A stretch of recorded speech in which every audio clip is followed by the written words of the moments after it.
फरवरी में गर्मी ने 122 साल का रिकॉर्ड तोड़ दिया है। और यही नहीं, मौसम विभाग के मुताबिक इस साल मार्च से मई के बीच गर्मी सामान्य से ज्यादा पड़ेगी। बढ़ती गर्मी के बीच केंद्रीय स्वास्थ्य सचिव राजेश भूषण ने भी गर्मी से जुड़ी बीमारियों को लेकर राज्यों और केंद्र शासित प्रदेशों को अलर्ट जारी किया है। साथ ही सभी राज्यों से नेशनल एक्शन प्लान पर ध्यान देने को कहा है। इसमें क्या कहा है? इसमें कहा गया है कि देश में कुछ जगहों पर टेम्परेचर पहले से हाई लेवल पर पहुंच चुका है और आगे और बढ़ने वाला है, इसलिए सतर्क रहें। ऐसे में गर्मी से होने वाली बीमारियां और बढ़ सकती हैं। इसी को ध्यान में रखते हुए केंद्र ने सभी राज्यों को पहले से ही अलर्ट जारी कर दिया है। इस लेटर में जो हेल्थ सेक्रेटरी साहब ने लिखा है उसमें कहा गया है कि 1 मार्च 2023 से सभी राज्यों और जिलों में जलवायु परिवर्तन और मानव स्वास्थ्य पर राष्ट्रीय कार्यक्रम के तहत गर्मी से संबंधित बीमारियों की निगरानी रखी जाए। जो भी डेटा आ रहा है हॉस्पिटलाइजेशन का, डेथ्स का, उनको आप प्रॉपर रिकॉर्ड करके रखें ताकि बेहतर पिक्चर जो है वो समझ में आ पाए आंकड़ों के नजरिए से। ये तो रही बात स्वास्थ्य की। इसके अलावा कृषि को लेकर भी चिंताओं के बादल मंडराते हुए नजर आ रहे हैं, क्योंकि जो एक तरह से प्रशांत क्षेत्र में जो कंडीशंस कही जाती हैं, जो बड़ी इंपॉर्टेंट होती हैं, क्लाइमेट पैटर्न जिसे कहा जाता है, अल नीनो और ला नीना, समझेंगे इसको, उसकी भी कमज़ोरी की बात कही जा रही है। और उसका प्रभाव ये हो सकता है कि फसल पर भी, खेती पर भी उसका प्रभाव पड़े। तो एक आम आदमी के लिए तो खबर ये है कि गर्मी बढ़ेगी, बीमारियां भी बढ़ सकती हैं, उसके अलर्ट मोड पर रहने को कहा गया है। और खेती के लिए भी थोड़ा सा ये चिंता का विषय है। और इससे पहले की जो हमारी कवर स्टोरी थी उसमें जो जीडीपी आंकड़े आए हैं उसमें जो आने वाले समय में महंगाई बढ़ सकती है, ब्याज दरें बढ़ सकती हैं, इकोनॉमी के लिए अच्छे संकेत, कंफर्टेबल संकेत जिसको ज़्यादा अच्छे तरीके से कहा जाए तो कंफर्टेबल संकेत नहीं है। तो ओवरऑल जो पिक्चर दिख रही है वो थोड़ा सा चिंताजनक दिख रही है। लेकिन किया जा सकता है? क्या कुछ ऑप्शन है या फिर इसको प्रकृति की मार समझ के हम छोड़ दें?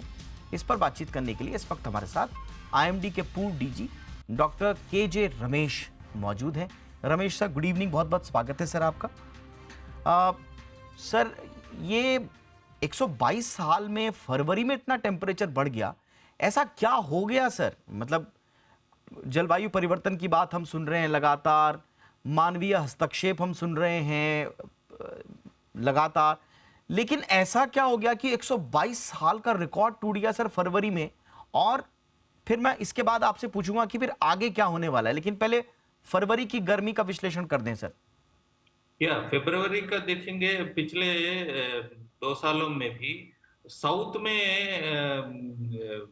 शुरू हो गया था। फरवरी में नॉर्मली मार्च में शुरू होता है गर्मी, साउथ में शुरू हो गया था। इस बार फर्क क्या आया, साउथ के साथ साथ central India, north west India में भी अबव नॉर्मल टेम्परेचर फरवरी में ही आ गया।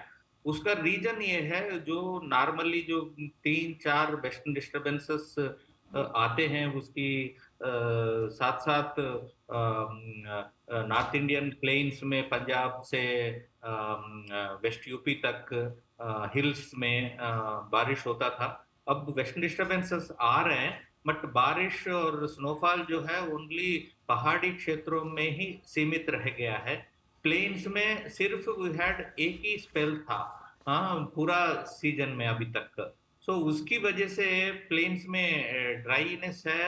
एंड डिजर्ट जो वेस्ट एशिया, सेंट्रल एशिया है, सऊदी अरेबिया, नॉर्थ अफ्रीका में भी ड्राउट है अभी पिछले 3 साल से। सो वहां से जो हवाएं आ रहे हैं, तो उसकी वजह से नॉर्थ इंडिया में ज्यादा गर्मी फरवरी में ही महसूस करने को मिला है। बट ये सिलसिला पिछले 2 साल से साउथ इंडिया में तो था ही।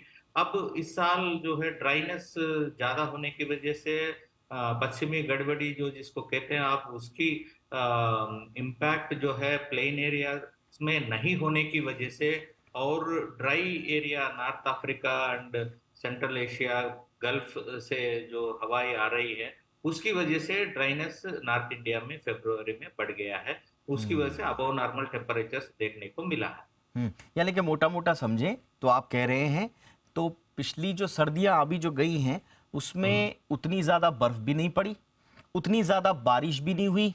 अब बारिश और बर्फ नहीं हुई तो फिर वो जो प्लेन्स के इलाके जो उससे लगे हुए हैं प्लेन्स में बारिश नहीं हुई, हाँ, पहाड़ी इलाकों में बर्फ पड़ी है, बारिश भी हुई है। लेकिन सर वो पूरी हुई क्या? क्योंकि सुनने में आ रहा है कि इतनी बर्फ नहीं पड़ी इस बार। नहीं, कश्मीर में अच्छा है, हिमाचल अच्छा, में अच्छा है, जो कम है उत्तराखंड में बस। अच्छा, सिर्फ उत्तराखंड में कम हुई है, ओके। हम्म, तो यानी कि आप कह रहे हैं कि पहाड़ों पर ठीक ठाक बर्फबारी हुई है, बारिश भी हुई है, लेकिन उसके हाँ, मुकाबले प्लेन्स में इतना अच्छा नहीं हुआ और प्लेन्स में वहां पर तापमान बढ़ गया। यानी कि सर्दियों में जो बारिश चाहिए थी प्लेन्स को, वहां हाँ, उतनी नहीं अच्छी बारिश नहीं हुई। और नहीं हुई। इसकी वजह से तो सर अब देखें तो प्लेन्स का मतलब हो गया आपका पंजाब, हरियाणा, राजस्थान, मध्य प्रदेश, उत्तर प्रदेश और बिहार। अब ये यस। वो इलाके हैं सर जहां पर गेहूं की अच्छी पैदावार होती है। तो क्या हम अब ये माने कि अब एक तरह से कृषि संकट भी आ सकता है आगे? नहीं नहीं, कृषि संकट इसीलिए नहीं है, ये सब सिंचाई का साधन बहुत अच्छे हैं ये सब इलाकों में। अच्छा। पिछले बारिश मानसून बहुत अच्छी रही हम्म। और बांक्रा में पानी है। सो उसकी हिसाब से इवन अपर गंगा कैनाल में भी पानी है, उसकी वजह से कोई खेती में सिंचाई की तरफ से तो कोई कमी नहीं रही। ओनली गर्मी की वजह से मार्जिनल डिक्रीज हो सकता है, but we'll have to see at the end of the season जो कितना एक्चुअल प्रोक्यूरमेंट होगा, यील्ड कितना होगा, यील्ड एस्टिमेट्स आएंगे। ऑलरेडी इस साल जो है एडवांस एस्टिमेट्स जो है अभी जो पिछले महीने भी मिला है, आपको भी पता होगा, रिकॉर्ड फूड प्रोडक्शन का टारगेट टच करने की संभावना है। हम्म। सो देखिए, ज्यादा इम्पैक्ट तो नहीं है, गर्मी का थोड़ा बहुत यील्ड में वीट का हो सकता है, but it may not be significant. अच्छा, तो अब थोड़ा सा और आसान भाषा में दर्शकों को समझाने के लिए, ये गर्मी सर इंसान के लिए थोड़ा भारी पड़ेगी, लेकिन आप कह रहे हैं कि कृषि के लिए इतना बड़ा संकट नहीं होगा। बिकॉज कृषि का जो है अभी मार्च में हार्वेस्ट हो जाएगा। हम्म। मार्च के बाद तो समर क्रॉप्स तो बहुत कम जगह डालते हैं, जिसके पास जो बोरवेल का पानी है, हाँ, वो भी हार्टिकल्चर एंड ये वाला सीजन होता है। नॉर्मली जो पूरा 3 महीने 4 महीने वाला क्रॉप तो मार्च के बाद तो नॉर्मली डालते नहीं, फिर मानसून आने के बाद होता है खरीफ का। तो इस सीजन में मार्च तक ही है, हार्वेस्ट खत्म हो जाएगी। ठीक है सर। और ये जो आप बढ़ी हुई गर्मी देख रहे हैं, जैसे आपने कहा कि हम्म। पिछले वक्त तक जो है सदर्न पार्ट में ही थी, लेकिन अब ये एबनॉर्मल टेम्परेचर जो है वो उत्तर में भी शिफ्ट हुआ। तो इस बार की जो गर्मी ज्यादा जो पड़ेगी वो किन किन इलाकों में ज्यादा पड़ सकती है सर? गर्मी जो है traditionally north west India, central India, east India में ज्यादा होता है, hmm. Normally heat waves. Hmm. जो गुजरात है, महाराष्ट्र है, राजस्थान है, मध्य प्रदेश है, झारखंड है, छत्तीसगढ़ है, बंगाल है, तेलंगाना है, ये प्रांतों में ज्यादा हीट वेव ट्रेडिशनली होती है। बट इस बार जो है थोड़ा बहुत ईस्ट यूपी बिहार में भी अ, जल्दी गर्मी नॉर्मली मई में होता है उस एरिया में। हम्म। अब मार्च से ही जो इंक्रीमेंटल इंक्रीज हम देख रहे हैं ना, नॉर्थ वेस्ट इंडिया में फरवरी में ही गर्मी आ गए। सो जो वो गर्मी वहां पे भी अर्ली आ जाएगी, मार्च से ही आपको बिहार और ईस्ट यूपी में भी थोड़ा नॉर्मल से अधिकतम तापमान देखने को मिल सकता है। दैट इज व्हाट प्रोजेक्शन अभी जो आज का जो असेसमेंट आया है आईएमडी का, वो भी वही उसी का संकेत देता है। ठीक है सर। अब एक मेरा छोटा सा सवाल है, संक्षेप में अगर आप इसका उत्तर दे पाएं, क्योंकि बीते दिनों हमने देखा कि जो कोस्टल एरियाज है, मुंबई हम्म, जैसे, वहां पर पॉल्यूशन भी बढ़ रहा है और कहा हम्म, यह जा रहा है कि जो अल नीनो है वो कमजोर हो गया, उस वजह से जो विंड्स हैं वो नहीं आ पाई और वो पॉल्यूशन जो गुबार, धूल का गुबार रहता है वो साफ नहीं हो पा रहा है। तो हम ये पॉल्यूशन को लेकर कुछ हम प्रिडिक्ट कर पा रहे हैं सर इस समय? पोल्यूशन का तो अच्छा खासा अर्ली वार्निंग सिस्टम है आईएमडी हम्म। का। ऑलरेडी 2018 से है, दिल्ली को ही नहीं पूरा कंट्री में है। हाँ हाँ। और विंटर में बॉम्बे और साउथ गुजरात में पोल्यूशन कंसंट्रेशन बढ़ता ही है। बट लोगों का जो रियल टाइम डाटा अभी एक्सेसिबल होने लगा है, इसीलिए आप लोगों को ऐसा लग रहा है। But ji. विंटर में जो हाईली इंडस्ट्रियलाइज्ड सेगमेंट है, महाराष्ट्र का हो, गुजरात का हो, हाँ, पर्टिकुलरली वहां पर तो विंड, अभी ज्यादा विंड नहीं होता है इस सीजन में। उसकी वजह से लोकल एमिशंस भी है। और इस बार एडेड जो है, अभी भी आपको बताया था, नॉर्थ अफ्रीका से हवाई आ रहे हैं, नॉर्थ अफ्रीका ड्राई है, गल्फ से हवाई आ रहा है, सो डस्ट भी आ रहा है। आ सो रहा है। It is local pollution and transported dust मिलके है। बट ये दोनों प्रोसेसेस जो है अब एयर क्वालिटी मॉडलिंग सिस्टम में ऑलरेडी इनकॉर्पोरेटेड है।